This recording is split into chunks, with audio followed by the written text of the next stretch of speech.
Nagkulay orange ang langit sa gubat na yan sa Argentina. Sintaas ng mga puno ang lumalagablab na apoy. Tumagal ng 2 araw ang wildfire. Pinagtulungan ng mga bumbero, pulis at 3 water bombing planes ang pag-apula sa apoy. Nasa 5,000 hektarya ng gubat ang natupo. Tumaas ang presyo ng bigas sa ilang palengke sa Metro Manila. Base yan sa latest price monitoring ng Department of Agriculture. Piso hanggang 2 piso ang nadagdag sa kada kilo ng local rice. 2 hanggang 4 na piso naman sa imported na bigas. Epekto raw ito ng pagmahal ng fertilizer o abono. Sabi ng DA, may mga hakbang na sila para tugunan ang mataas na presyo ng abono. Ayon sa ahensya, hindi pa nila masabi kung magiging normal ang presyo ng bigas hanggat hindi pa nagpipik ang harvest sa huling linggo ng Marso hanggang Abril. Sabi naman ng grupo ng Farmers Cooperative, posibleng maghigpit na naman ng supply. Pagsapit ng Hunyo hanggang Agosto kung kailan tapos na ang anihan. Sisimulan na sa Abril ang pagbibigay ng diskwento sa pamasahe sa mga jeep, bus at UV Express sa Metro Manila. May report si Joseph Moro.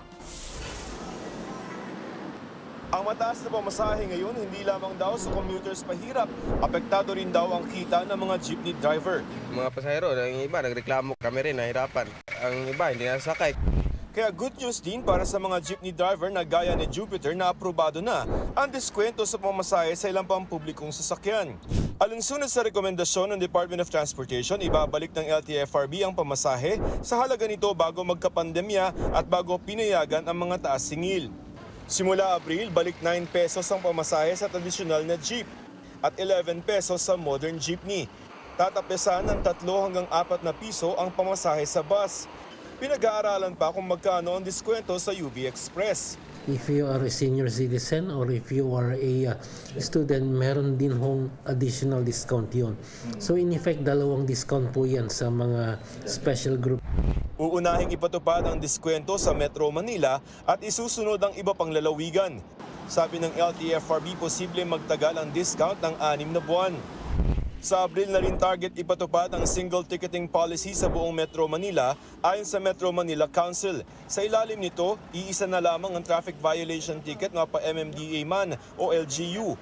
Pare-pareho ang babayarang multa saan man mahuli sa Metro Manila. Pwede itong bayaran online sa bangko o sa LGU kung saan nagka-violation. May ilang driver na umaalma dahil tataas ang multa sa ilang traffic violation. Sa overloading at paglabag sa traffic signs, magiging 1,000 piso ito mula sa dating 150 pesos lamang. Kung mataas na yung violation, konti lang naman ang kinikita. Dapat may rin yan, may public consultation din dapat yan. Paalaala ng Metro Manila Council, kung hindi lalabag sa batas trapiko, hindi rin pagbabayari ng multa. Joseph Morong, nagbabalita para sa GMA Integrated News. Matapos o tapos na ang La Nina na sanhi ng matinding pagulan sa bansa. Ayon sa Pag-asa, inaasahang magiging neutral ang panahon mula ngayong buwan hanggang Hunyo. Pero posible raw na sundan ito ng El Niño phenomenon o yung tag-init o yung pag-init ng temperatura sa ibabaw ng dagat na posibleng magdulot ng mas kaunti sa karaniwan na pag-ulan. Naghahanda na ang MWSS, Pag-asa at Napocor sakaling maapektuhan ng El Niño ang level ng tubig sa mga dam. Ngayong araw, 206.84 meters ang naitalang level ng tubig sa Angat Dam na pinagkukunan ng 90% ng water supply sa Metro Manila. Sabi ng MWSS, sapat yan hanggang matapos ang tag-init. Update naman kaugnay ng oil spill. Nakitaan na rin ng bakas ng langis ang baybayin ng Taytay, Palawan. Sa pagsusuri ng DENR Environmental Management Bureau, bagsak sa normal standard quality ang water samples mula sa 3 barangay roon. Hindi pa ipinagbabawal sa ngayon ang pangingisda ayon kay Taytay, Palawan Mayor Christian Rodriguez. Inihahanda na nila ang oil spill booms.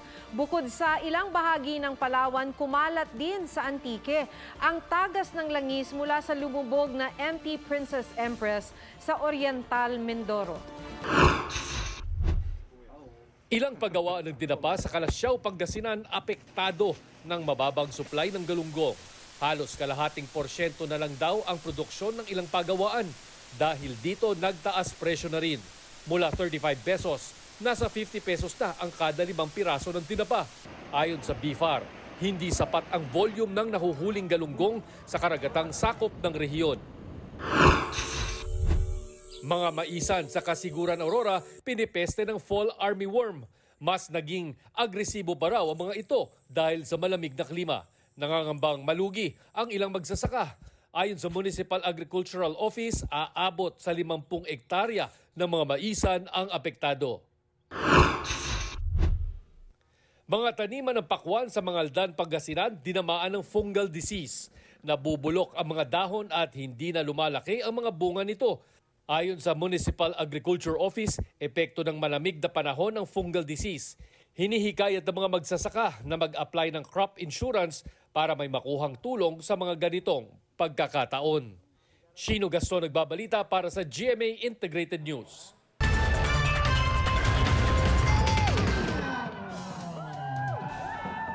Pinalipad ang lantern na yan sa gitna ng isang pista sa Thailand pero maya-maya lamang bumagsak ito. Tumalsik ang sparks mula sa pagsabog ng paputok na karga ng lantern. Nakatakbo naman ang mga nanonood kaya walang nasaktan sa insidente. Si Jimin ng global superstar na BTS ang latest cover model ng Vogue Korea. Inilabas ng fashion magazine ang ilang teaser clip and photos ni Jimin para sa Mingle with Jimin April issue. Na-highlight sa behind the scenes ang pagiging chic, dynamic at charming ng global idol. Sumasalamin daw sa kanilang malalim na pag-iibigan ang tema ng prenup pictorial ng magkasintahang dumayo pa sa Bohol para rito. At kaya nilang umahon sa mga pagsubok sa kanilang relasyon. Pusuan na yan sa report ni Oscar Oida. Ito ang relasyong tiyak lulunurin ka sa pagmamahal. Ang kanilang prenup, Under the Sea. The Princess and Patrick love story. Featuring ang kanilang free diving hobby. 8 buwan daw nilang pinlano ang photoshoot. Pero kahit nag-training pa para siguradong safe ang diving, hindi raw naging madali ang shoot. Kaya laking pasasalamat din daw nila sa kanilang photographers na sumisid at nag-take risk, makapture lang ang kanilang moments.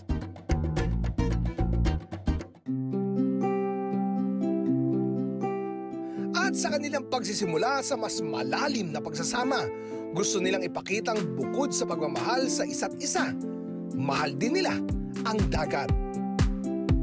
Oscar Oida, nagbabalita para sa GMA Integrated News. Tuloy-tuloy lang ang mga balitang dapat niyong malaman. Susunod na ang saksi. Ako si Ato Maraulio. At ako si Maki Pulido. Para sa Pilipino, ito ang State of the Nation. Huwag magpahuli sa mga balitang dapat niyong malaman. Maaring mapanood ang State of the Nation at iba pang newscasts sa youtube.com/GMA News. I-click lang ang subscribe button. Sa mga kapuso naman abroad, maaari kaming masubaybayan sa GMA Pinoy TV at www.gmanews.tv.